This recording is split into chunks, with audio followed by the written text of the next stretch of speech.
A lot of times we hear the word sex hormone and we think it's just related to secondary sex hormones. Well, the reality is progesterone is something that most women may not realize is incredibly important in their life. A lot of times women are not producing progesterone effectively, and that leads to problems with PMS for one, and being involved in, women's health clinics. A woman may feel great 15 days out of 30, but the other 15 days, it's a combination of feeling anxious, feeling depressed, having uncontrolled cravings, and really just generally not feeling good about the way they feel or look.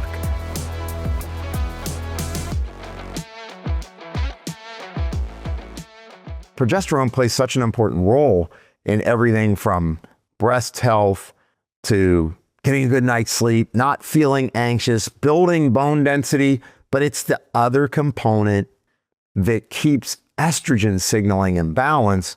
And so that when you're, looking at progesterone, it's important to keep in mind that as you age, or because of maybe you've been on birth control pills and you've suppressed your progesterone production and therefore it hasn't come back, it can affect mood.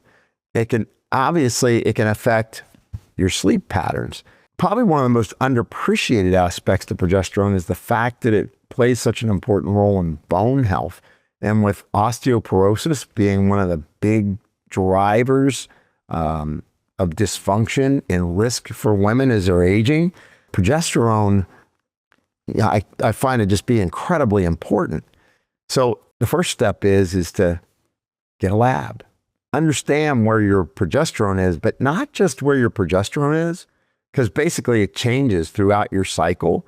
And that's why, based on where a woman's premenstrual symptoms may be, their progesterone levels could be deficient.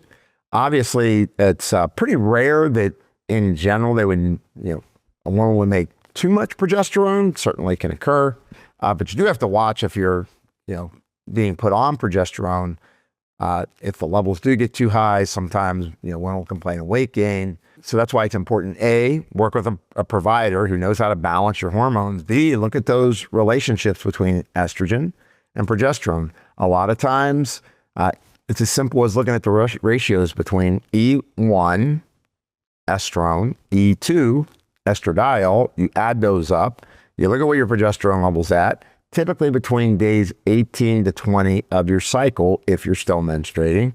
And there should be a ratio there that's somewhere around, 10 to 12 to 1, so that there's a balance between your hormone signaling.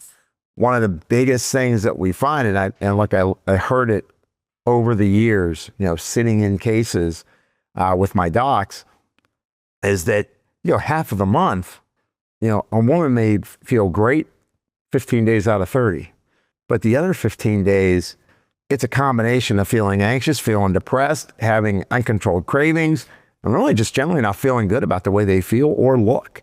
And in most cases, progesterone and its relationship to estrogen ends up being part of that equation that's going to get them back to feeling the vitality they deserve.